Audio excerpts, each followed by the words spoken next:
오늘의 일발장전 시작합니다. 일발장전의 두 기둥 소개하겠습니다. 월요일까지는 새로운 기둥이 일단 한 분 또 오셨죠. 최고의 주식 전문가 두 분 소개합니다. 김준호, 김병진 MBN 골드 매니저 두 분과 함께합니다. 안녕하십니까? 반갑습니다. 네. 자, 우리 김병진 매니저 어제에 이어서 네. 월요일까지 네. 독특한 기둥 노릇을 해주시고요. 네. 김준호 매니저, 네. 지금 든든한 기둥으로 남아 있습니다. 네. 저도 있어야죠. 네, 맞습니다. 자, 간밤에 여러분 물가지표 발표됐는데 뭐 전망치를 웃돌았다고 하더라도 뭐 연준 위원들이 물가 잡히고 있다고 하니까 맞습니다. 시장 괜찮은 것 같고 또 체크 포인트가 비트코인이 급락한 부분 저희가 이따가도 좀 시간이 나면 나눠보도록 하겠습니다. 비트코인이 떨어지는 건 떨어지는 건데 이게 그동안 엔비디아 주가와 좀 연관이 많이 됐기 때문에 그것도 체크해 봐야 되겠고 저희 시간은 아니지만 11시가 되면 로보택시 모습을 드러냅니다. 자율주행 관련한 투자 전략도 좀 한번 볼 필요가 있을 것 같습니다. 저희 일발장전 여러분께 종목을 소개해드리지만 종목 속에 매크로 지표, 투자 전략, 뉴스들 또 시장의 이런저런 뒷얘기까지도 다 녹여서 여러분께 전해드리고 있거든요. 저희와 끝까지 함께해 주시기 바랍니다. 준호 매니저, 네. 오늘의 일발 종목. 일발 종목을 말씀드리기 앞서서 좋아요. 뭐 아까 살짝 시장 얘기 살짝 간단하게 시장 얘기. 하면은 뭐 좋습니다. CPI 지표가 물가 얘기. 아무래도 이제 식료품이라든지 이제 주거비가 이제 상승을 하면서 일단 CPI 같은 경우는 시장 예상치가 원래 한 헤드라인 CPI가 2.3% 정도 네. 상회할 것으로 보고 있었었는데 2.4% 나오면서 0.1% 시장 예상치 상회했고요.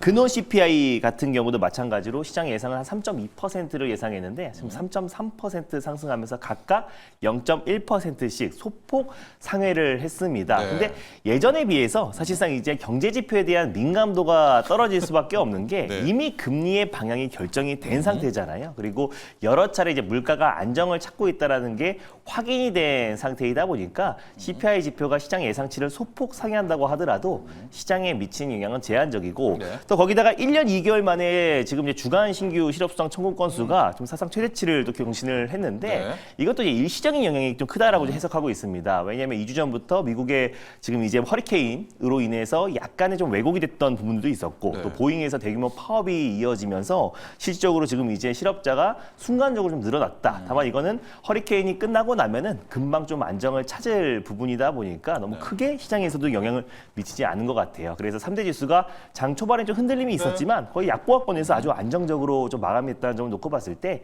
앞으로 시장 방향에 대해서는 우리가 크게 걱정할 필요는 없다라고 좀 보고 있고요. 네. 오늘 이제 주말을 앞둔 시점이잖아요. 또 이제 오늘 또 금통위에서 이제 금리가 인하가 될지 동결이 될지 동결을 좀 할지. 지켜볼 네. 필요가 있는데 좀 개별적인 모멘텀이 있는 종목 한 종목을 가져왔습니다. 그동안 네. 제가 2차 전지 종목들 중심으로 정말 많이 말씀을 드렸었는데 그렇습니다. 이끌어왔죠? 맞습니다. 준호 매니저가 이끌어왔어요. 맞습니다. 네. 제가 8월 말부터 네. 무슨 2차 전지냐라고 했을 때부터 계속해서 2차 전지, LNF, 에코프로, 머티 많은 종목들을 소개해드렸는데 맞아요. 오늘 오랜만에 좀 쉬어가는 차원에서 개별주 한 종목을 준비를 했습니다. 바로 SY 스틸텍이라는 개별주를 정말 오랜만에 들고 와 봤는데 아무래도 예. 이번 달에 이제 이벤트가 있잖아요. 네. 그리고 다음 달 지금 대선 가장 그 4분기의 가장 핵심 이벤트 중에 하나가 아무래도 미국 대선이 아닌가 보고 있습니다. 예. 아직 한 달 앞으로 한 달도 안 남은 시점이에요. 예. 그러다 보니까 지금 트럼프와 해리스 한 2달 가까이는 아무래도 해리스 부통령의 지지율이 계속해서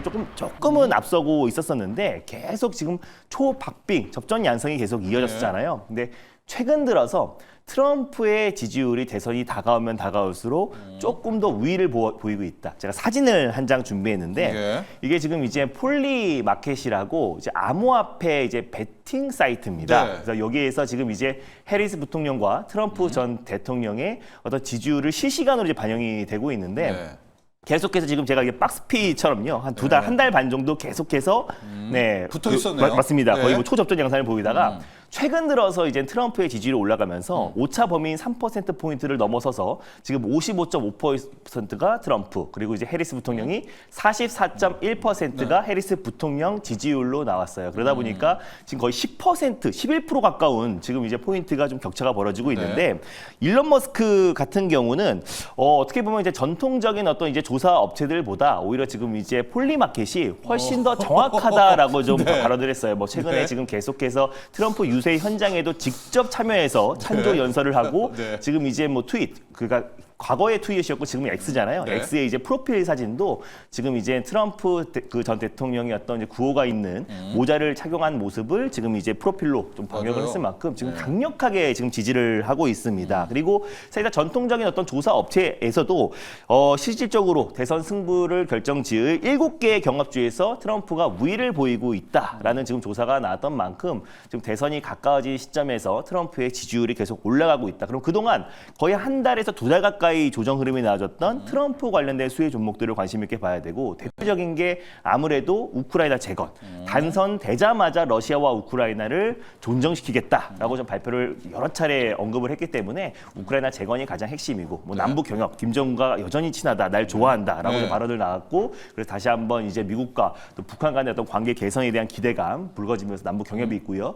또 이제 암호화폐 대통령이 되겠다고 했기 때문에 뭐 비트코인 네, 뭐 관련해서 연관이 굉장히 높죠. 맞습니다. 네, 방산 트럼프가. 이런 네. 부분들이 대표적인 이제 트럼프 대통령의 이제 핵심 수혜 섹터다라고 보시면 네. 될 것 같은데 그 안에서 그래도 가장 기대감이 큰 게 우크라이나 재건이 되지 않을까. 왜냐하면 지금 뭐 우크라이나가 계속해서 이제 러시아의 뭐 본토를 공격한다고 하더라도 사실 시장의 관심에선 이미 멀어진 상태잖아요. 그래서 본토를 공격한 날도 오히려 우크라이나 재건 관련 종목들이 움직였다는 점을 놓고 봤을 때 지금 이제 미 대선이 좀 다가오고 있는 시점에서 트럼프 지지율이 올라가고 있는 시점에서 오히려 우크라이나 재건 관련 종목들이 충분한 조정은 끝마쳤고 오히려 추가적인 상승 여력이 충분히 남아있다라는 관점에서 제가 오늘 SY 스틸텍이라는 기업을 들고 와봤습니다. 아 이제 좀 정리가 됩니다. 맞습니다. SY 스텔텍이 네. 너무 개별이잖아요. 맞아요. 건축 자재 기업을 아니 오늘 왜 너무 개별인가 맞습니다. 했는데 이제 타고 가 보니까 네, 트럼프 트럼프의 관련된 약진이 수혜주. 있고 맞습니다. 우크라이나 재건으로 가면 네. 건축 자재 SY 스텔텍. 맞아요. 준호맨이죠. 그래서 작년 한 네. 연말에 상장했어요. 네. 11월 말 네. 정도에 상장했던 기업인데 그 전까지만 하더라도 이 모듈러 주택하면 SY였습니다. 네. 근데 이제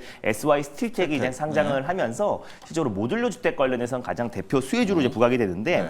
SY 같은 경우는 이제 9개의 종속 회사가 있어요. 그래서 그 안에서 뭐 데크플레이트 사업을 하고 있는 SY 스틸텍이 있고 뭐 철강 사업이라든지 태양광 사업 또 그리고 모듈러 주택 사업, 화학 사업, 그 외에도 온라인 쇼핑몰 사업 같은 여러 가지 사업을 영위하고 있는 9개의 종속 회사가 있는데 그 안에서 데크플레이트와 모듈러 사업을 영위하고 있는 기업이 바로 SY 스틸텍입니다. 근데 사실상 우리가 모듈러 주택과 도로복구 사업이 이제 가장 중요한 산업인데 도로복구 사업 같은 경우는 우리가 지금 계속해서 육각형 기업이라고 소개하고 있는 포스코 인터라든지 뭐 SG 같은 기업이 협업해서 이 도로복구 사업에 뛰어들었고요. 네.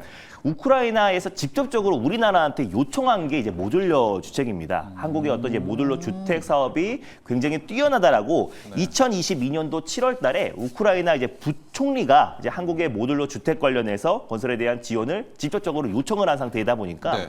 국내 이제 모듈러 주택 관련된 기술력이 있는 기업들, 특히 SY 스틸텍 같은 경우는 우크라이나 이제 건설 업체들과 MOU를 좀 체결하면서 앞으로 실질적인 모듈러 주택 사업을 좀 이끌어갈 네. 선도 기업이 될 가능성이 높다라고 보고 있어요. 한국의 기술력이 굉장히 우수하고 또 그리고 특히 이제 겨울이 다가오고 있는 시점이잖아요. 그러니까 주거 마련이 가장 중요한데 이 모듈러 주택은 공장에서 한 80%를 이미 만든 상태에서 현장에서 20%로 조립만 하면 되는 거기 때문에 빠른 속도로 가장 중요한 게 주택이라든지 병원, 학교 이 세 개 시설이 가장 빠르게 조속히 인프라가 구축되려고 했을 때는 모듈러 주택이 그렇죠. 핵심이다. 그래서 네. 한국에 유일하게 요청한 게 모듈러 주택이고 관련해서 핵심 수혜주로 부각되는 게 SY 스틸텍이다라는 판단에 이미 충분한 이제 트럼프 관련된 종목들 조정 흐름 나와줬고요. 지지율이 다시 한번 빠르게 앞서는 부분이 있기 때문에 사실상 이제 SY 스틸텍을 오늘 탑픽 종목으로 들고 와봤습니다. 네, 우크라이나 재건. 네. 왜냐하면 이제 트럼프는 항상 공언하고 있죠. 본인이 당선만 되면 전쟁은 바로 끝납니다. 맞습니다. 즉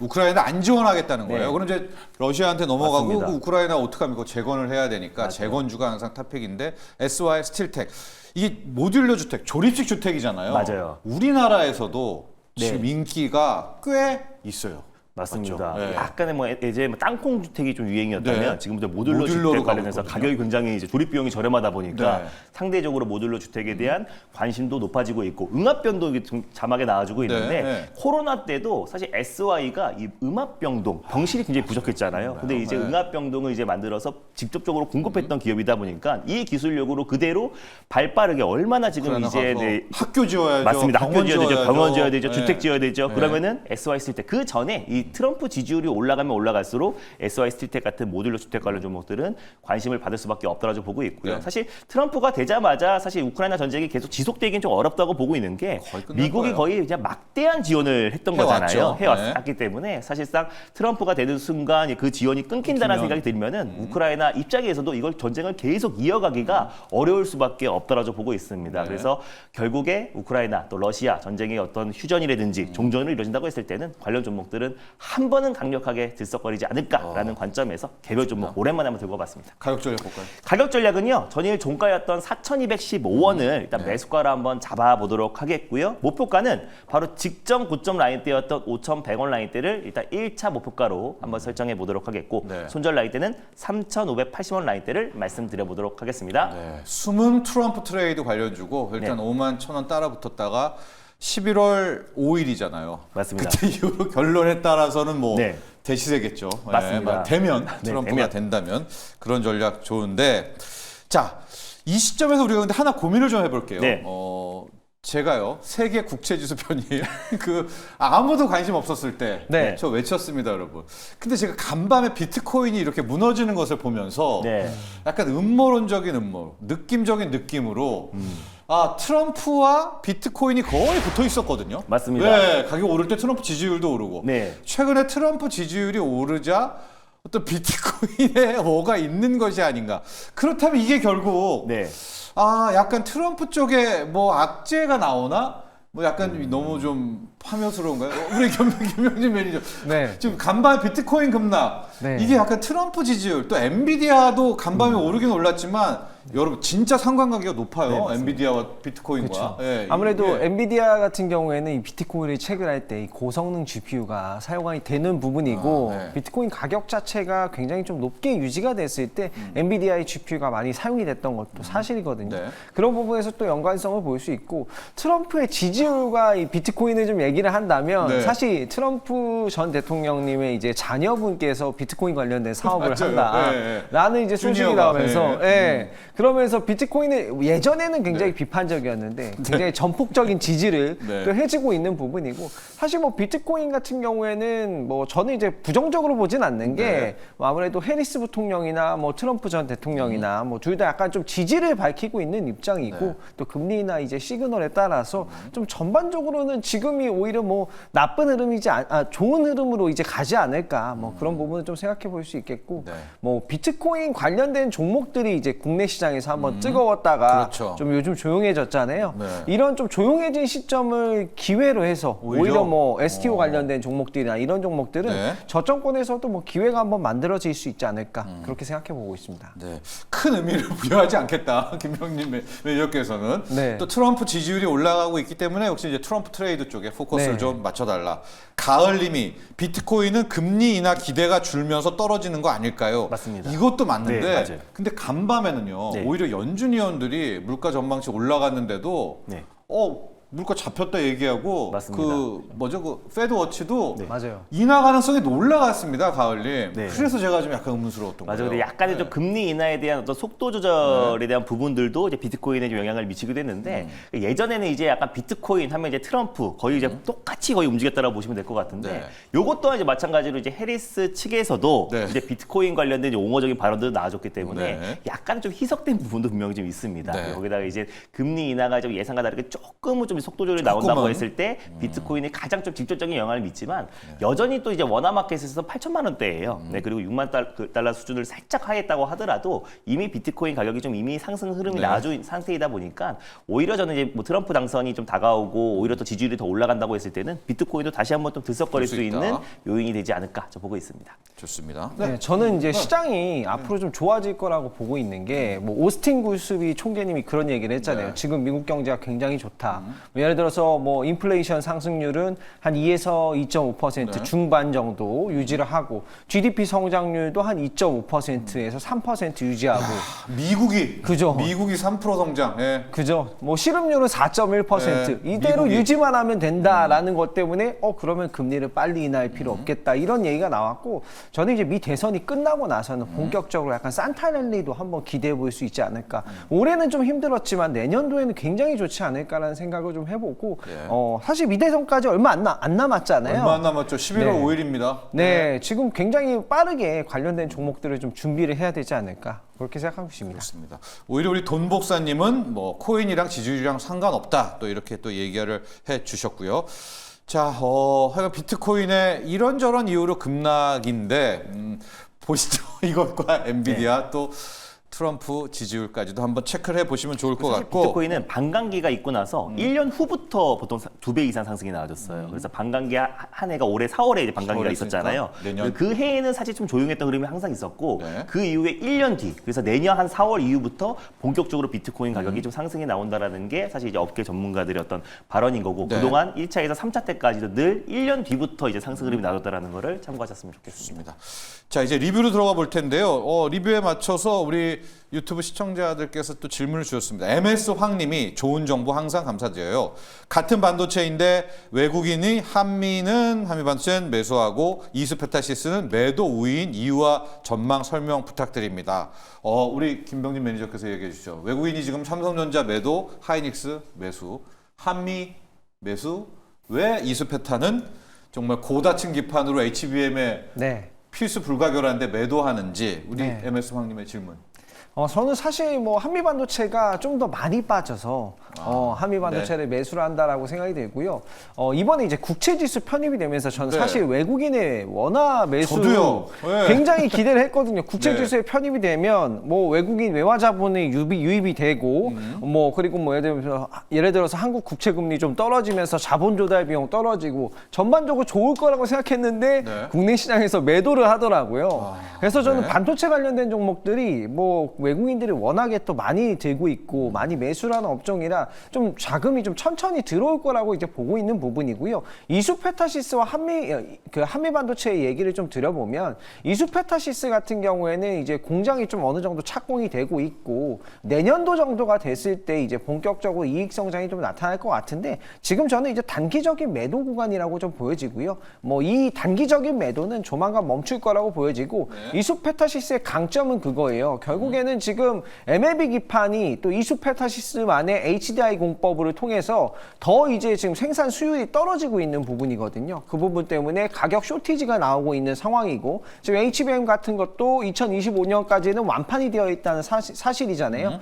그런 부분이기 때문에 이수페타시스의 이 공급 쇼티지 때문에 내년도 영업이익률이 올라갈 거라는 전망이 굉장히 우세합니다. 그런 부분에서 내년도 영업이익이 올라갔을 때는 오히려 다시 매수로 전환이 되지 않을까. 사실 둘 다 너무 좋은 종목이라서 네네. 뭐 우열을 가리기 어렵다. 단기간에 이제 매수 그런 포지션에 휘둘리면 안 되는 휘둘리면 안 된다. 종목. 이렇게 보고 있습니다. 그렇습니다. 아마 이수페타시스 보유자분들은 하이닉스도 가고 엔비디아도 승승장구하고 HBM은 살아 있다는데 라고 해서 좀 수급에 근데 좀 가슴에 좀 떨리는데 단기적으로 연연하지 말라. 네. 이렇게 보시면 또 좋을 것 같고요.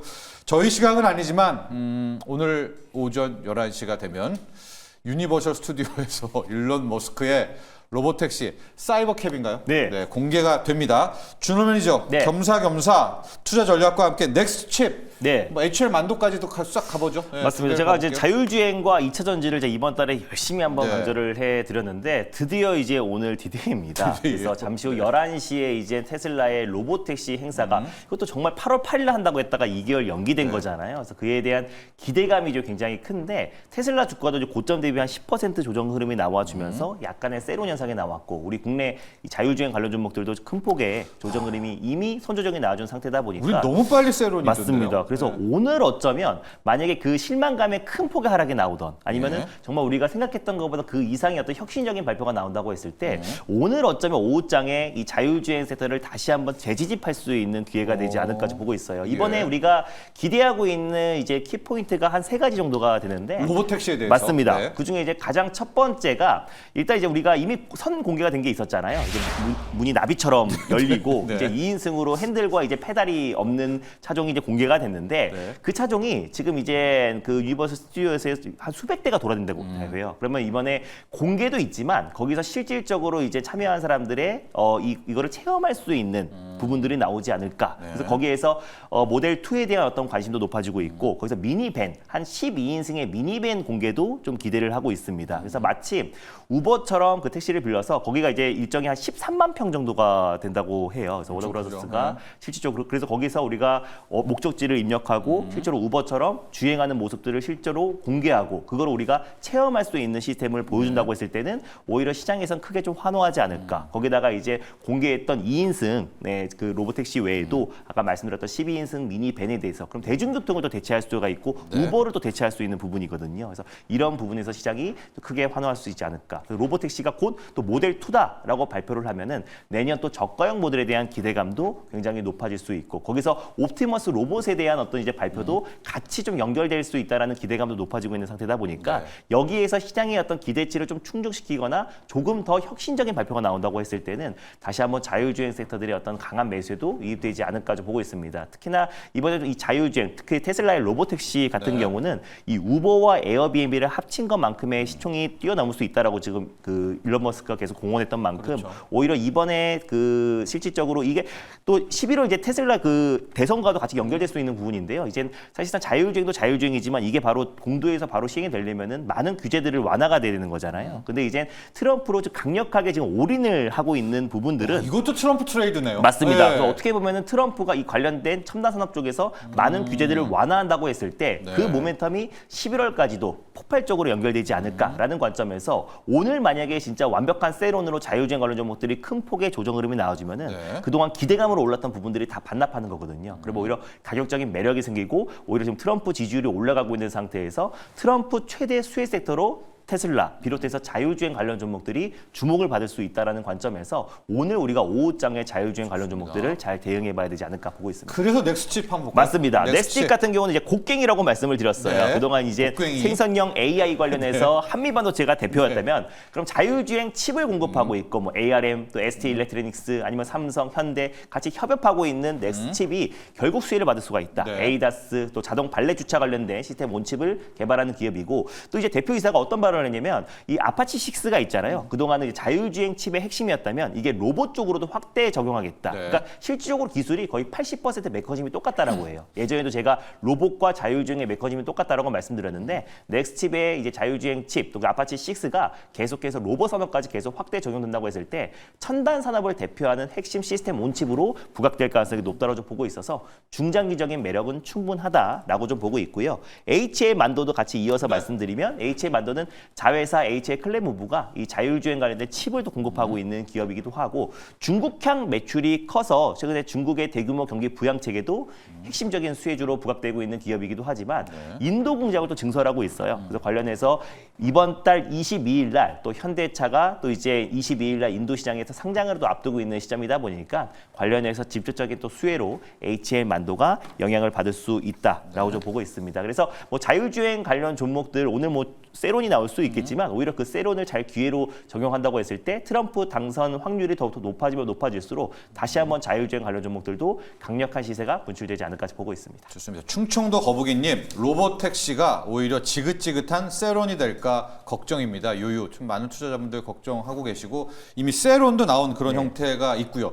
또 하나 지금 언론 보도에 따르면 이번에 로보택시는 완벽하게 카메라 맞습니다. 방식이더라고요. 그러니까 이제 라이다 쪽 주식들이 오늘 좀 영향을 받을 수도 있지 않을까 이런 생각도 들고 규제적 차원에서 준호 매니저도 얘기했지만은 이게 규제가 돼야 2027년쯤에는 오픈이 되고 이제 상용화가 될 텐데 자 트럼프가 아니라 해리스가 될 경우에 또 이 테슬라의 로보택시를 어떻게 할까 이 문제도 있는데 자 김병진 매니저 오늘 어쨌거나 로보택시 드디어입니다. 투자 전략 차원에서 좀 궁금하고 나름의 로보택시 탑픽이 있다면 좀 함께 좀 공개해 주시면 어때요? 네, 저는 이제 로보택시가 오히려 기회라고 보고 있는 게 뭐 테슬라의 로보택시뿐만이 아니라 뭐 이게 세론으로 작용을 한다라고도 해도 이제 국내에서 기회를 보는 게 현대차도 사실 웨이모랑 전략적 파트너십을 하고 있거든요. 그래서 아이오닉 5에 웨이모 드라이버를 적용한다라는 소식을 밝힌 바가 있어요. 그런 부분이기 때문에 굳이 뭐 로보택시 때문에 뭐 세론이 나온다고 하더라도 국내 시장에서는 계속해서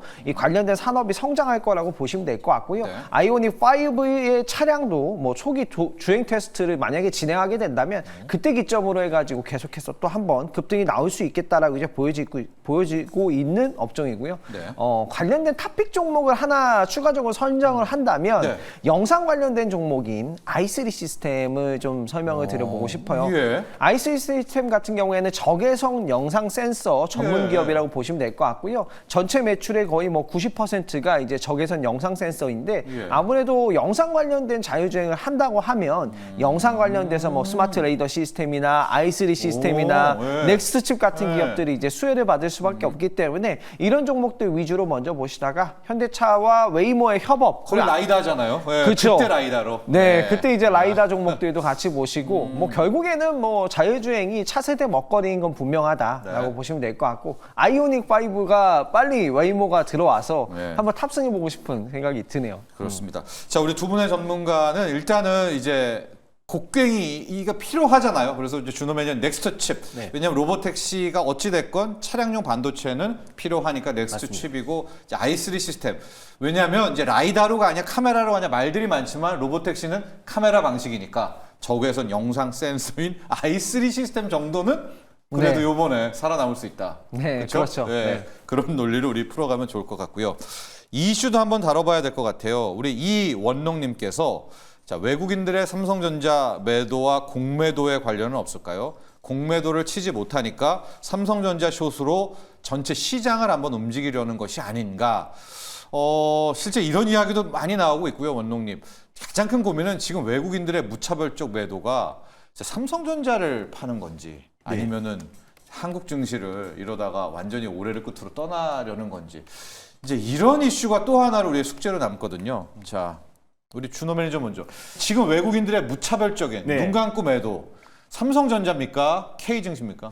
일단 저는 지금 현 시점에서는 삼성전자의 가능성이 좀 높다라고 좀 보고 예, 있는 게 예. 일단 지난번에도 살짝 언급해드렸지만 지금 삼성전자가 이 첨단 산업 쪽으로 이제 넘어가면서 사실상 이렇다 어떤 선도하는 산업이 지금 부재하다라고 좀 보고 있어요. 네. 그래서 뭐 AI 특히나 이제 반도체 섹터의 어떤 전반적인 어떤 상승은 사실상 아무래도 지금 AI 쪽에 집중이 돼 있잖아요. 그래서 많은 매출처가 있지만 그 중에서 또 HBM이나 AI 쪽의 어떤 매출 성장이 나와줘야 주가가 상승 흐름 나와주는데 지금 현 시점에서는 삼성전자가 AI 쪽에 이렇다 할 매출이 지금 없어서? 나와주고 있는 부분이 네. 없고 또 그리고 아까 신성장 동력으로 계속해서 삼성의 미래 먹거리는 로봇이다라고 좀 계속해서 언급하고 있지만 물론 10월 중순에 이제 그 드디어 뭐 보핏이 출시되긴 하지만 관련돼서 실적이라든지 아직까지 그 발표조차 안 된 네. 상태잖아요. 그래서 이런 부분도 있고요. 또 그리고 온디바이스 AI 쪽으로 지금 생성형 AI에서 넘어가고 있는 분위기인데 이제 메타 플랫폼 같은 경우는 오라이언이라고 지금 이제 스마트 안경도 로드맵을 발표했고 실적으로 공개를 하고 있는데 아직까지 삼성전자는 지금 2년이 넘어서도 아직 지금 플래스 매직이라는 자체적인 스마트 안경이나 XR 기기를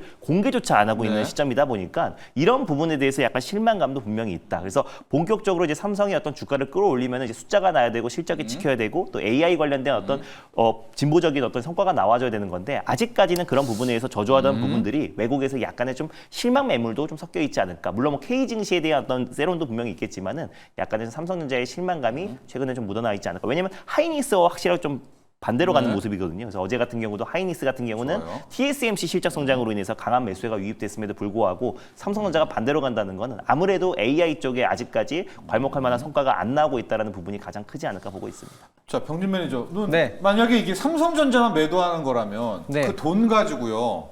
딴 데 들어갈 때 있지 않아요? 또 이렇게 좀 우리가 럭키 비키적 사고를 좀 네. 해도 될까요? 네, 사실 뭐 저는 물론 이제 삼성전자 투자자분들은 괴롭지만요. 예. 네, 삼성전자 같은 경우에는 아무래도 뭐 지금 HBM에 대한 그 부분이 네. 없기 때문에 금리 영향을 많이 받은 부분인 것 같아요. 그리고 또 최근에는 금리를 50bp 또 추가적으로 바로 인하할 거라는 생각이 들었는데 이게 또 25bp 인하로 또 전망치가 좀 바뀌다 보니까 그렇게 이제 매도세가 나오는 게 아닌가라는 생각을 해보고요. 삼성전자 지금 매도세가 어느 정도 외국인의 매도세가 나오는 거는 거는 일리는 있는 부분이라고 이제 보여지는데 한국 증시 떠나는 건 아니다. 그렇죠. 네. 한국 증시를 떠나는 건 아니고요. 어느 정도 삼성전자를 매도하고 저는 이제 내년도에 굉장히 좋아질 거라고 보는 게 네. 뭐 어쨌든 오스틴 구스비 총재님 말대로라면 뭐 인플레이션 2.5에서 2%대에 뭐 GDP 성장률 2.5에서 3%, 뭐 실업률 4% 정도면 내년도에 이제 실질적으로 금리가 한 3.6 또는 2026년까지 그렇게 떨어질 전망으로 봐야 되잖아요. 네. 그렇게 금리가 떨어졌을 때는 가전 수요나 이런 것들이나 뭐 렌털 사업이나 이런 건 금리의 영향을 많이 받기 때문에 좀 그때는 조금 살아나지 않을까. 그래서 사실 올해보다는 내년도를 좀 기대를 해보는 그게 좀 또 좋지 않을까 이런 생각이 좀 듭니다. 네. 자, 어제 리가캠 바이오 참 또 재료 소식에 달렸잖아요. 지금 YS 킴님도 이야기 주셨는데 이번엔 HLB입니다. HLB 관련 장 마감 후에 FDI 심사 2클래스 분류되었습니다. 매매 전략 코멘트. 자, HLB 병진 매니저 가볼까요? 간약, 신약, 본심사입니다. 네. 제 오늘의 리가캠이 될 수 있을까요? 뭐 사실 좋은 소식이 나온 건 맞아요. 네. 뭐 간암 신약인 리보세나닙과 캄렐리주맙의 병용요법을 클래스 2로 이제 분류가 된 거고요. 그래서 이제 클래스 2로 분류가 됐기 때문에 내년 3월 20일까지 허가 여부를 결정하게 돼요. 그럼 이제 내년 3월 20일까지 당연히 기대감이 좀 형성이 될 수 있는 부분이고 이 병용요법 데이터가 어떻게 될지 굉장히 초미의 관심사가 될 수 있겠다라고 보시면 될 것 같고요. 일단은 뭐 HLB가 다 잘 대응을 했던 것 같아요. 9월 재심사 신청서도 보안 요구서에 대한 대응도 다 했던 부분이고요. 뭐 어떻게 될지는 임상 결과에 따라서 뭐 허가 여부에 따라서 나중에 갈리겠지만 적어도 이제 내년 3월 20일까지 리보세라닙과 캄레니주맙의 병용요법 이 클래스 2 분류는 좋은 소식이다라고 볼 수 있겠습니다. 네, 오늘 한번 클래스 2 분류됐던 부분들 FDA가 실사를 하고 최고 늦어도 내년 3월까지는 결론을 또 내줘야 된다라는 부분들이 있는데, 자, 어떻게 또 오늘 시장에서 HLB 요 재료를 미 FDA 클래스 2로 편입이 됐다, 분류가 결정됐다라는 것들. 자, 리보세라닙의 운명이 좀 내년으로 넘어간 건데, 글쎄 한번 보죠. 이 시장에서는 어떻게 이걸 완전히 어제 리가캠처럼 한번 뜰지 아니면 또 보죠. 이어서 우리 병진 매니저의 오늘의 일발 종목 보도록 하겠습니다. 오늘 뭘로 공략을 좀 해볼까요? 저는 오늘 비만 치료제 관련된 비만. 공략을 해보도록 하겠습니다. 네. 오늘 공략할 종목은요, D&D 파마텍이라는 종목을 공략을 해보도록 하겠습니다. D&D 파마텍 같은 경우에는 이 펩타이드를 경구화 이제 플랫폼을 가지고 있는 기업이라고 보시면 될 것 같습니다. 자, D&D 파마텍은 지금 플랫폼이 3가지 정도가 있다고 보시면 될 것 같아요. DD02S, 이건 이제 비만 치료제를 경구용으로 바꿔줄 수 있는 플랫폼을 가지고 있고요.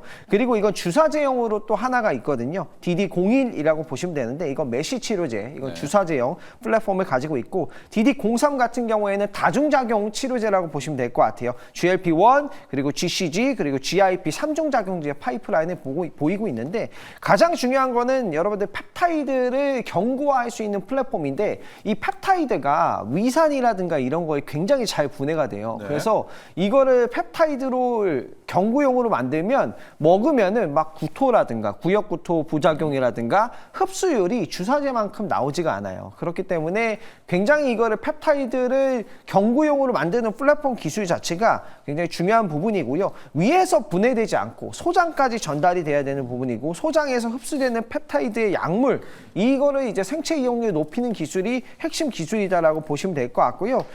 그리고 이제 메시 치료제 같은 경우에도 임상 데이터를 봤을 때 기존의 뭐 리베서스 같은 거 대비해서 12배나 높은 흡수율이, 경구 흡수율이 나왔습니다. 그런 부분이기 때문에 흡수율을 높게 만들 수 있는데 이걸 먹는 약으로 개발할 수 있는 플랫폼을 가지고 있는 부분이어서 이것도 2024년 4분기에 임상 시험을 신청할 예정이라는 부분도 이제 연말까지 호재 이슈로 이제 작용할 수 있겠고요. 그리고 뭐 3중작용제 같은 경우도 지금 뭐 간질환 치료 효과도 보여준다라는 임상 데이터가 있고, 체지방 감소 효과도 임상 데이터를 통해서 일상에서 확인이 됐던 부분이고, 2024년도 FDA 패스트 트랙을 또 지정을 받았던 부분이 있습니다. 이렇게 해서 이제 6개의 파이프라인을 기술 이전을 했고요. 공동 개발 관련된 뭐 계약이 체결되어 있는 상황이기 때문에 굉장히 저는 주가가 이제 앞으로 좋아질 거라고 이제 보고 있습니다. 차트를 한번 보도록 하겠습니다. 자, D&D 파마텍 차트를 한번 보면요. 지금 뭐 시가총액이 3천억 원대인데 뭐 기술 이전 계약도 되어 있고 그리고 관련된 파이프라인 3개 중에 뭐 6개 최종 6개의 파이프라인이 기술 이전돼서 공동 개발이 들어가 있는 상황이기 때문에 시총 3천억 원대에서 공동 개발을 하고 있는 상황이고 네. 앞으로 이제 비만 치료제 관련돼서 어제 또 미국 시장에서 굉장히 좋은 소식이 있었거든요. 뭐 비만 치료제 관련돼서 뭐 바이오시밀러 같은 것들을 한다라는 기업이 뭐 주가가 근래에 뭐 미국 시장에서 170% 이상 오른 부분도 있기 때문에 비만 치료제 이슈는 계속해서 된다라고 볼 수 있겠고요. D&D 파마텍 매수 가격은 뭐 어제 종가인 뭐 43,000원 또는 오늘 시초가 편입이 가능하고요. 목표가는 5만 원, 손절가는 35,000원 잡도록 하겠습니다. 그렇습니다. 우리 몸에 이 GLP-1이라는 이제 그런 물질이 있는데 이게 좀 돌면 음식이 안 땡긴대요. 그래서 이제 GLP-1 유사체를 가지고 다양하게 좀 개발을 하는데 D&D 파마텍 관련해서 항상 이제 이런 질문 많이 있는 것 같아요. 네. 아니 지금 장기 지속형 플랫폼도 될까 말까 하는데 경구용으로 네. 먹는 약으로 이게 된다고? 너무 판타지 아니야? 이런 만약에 지적이 있다면 뭐라고 또 사실 D&D 파마텍에 대해서 임상 데이터를 보면 네. 뭐 임상 데이터가 어느 정도 있는 부분이기 네. 때문에 그리고 이게 이 비만 치료제라는 게 굉장히 재밌는 게요. 이 인슐린 분비 같은 것들이 네. 뭐 그냥 가만히 있으면 분비가 되는 게 아니고요. 한 주에 예를 들어서 150분 이상 운동을 해야 인슐린이 분비가 되더라고요. 그러니까 하루에 30-40분 이상 운동을 해야 되는 거예요. 그때 운동을 해야지 분비가 되는 게 인슐린인데 그런 것들에 운동할 때 나오는 부분을 캐치를 해가지고 네. 비만 치료제를 만드는 거라서 충분히 효과가 있을 수밖에 경구용 된다. 없다. 경구용도 충분히 되고 D&D 파마텍은 관련된 파이프라인 기술 이전했던 부분과 임상 데이터가 괜찮았기 때문에 저는 D&D 파마텍은 충분히 상승 여력이 있다고 봅니다. 그렇습니다.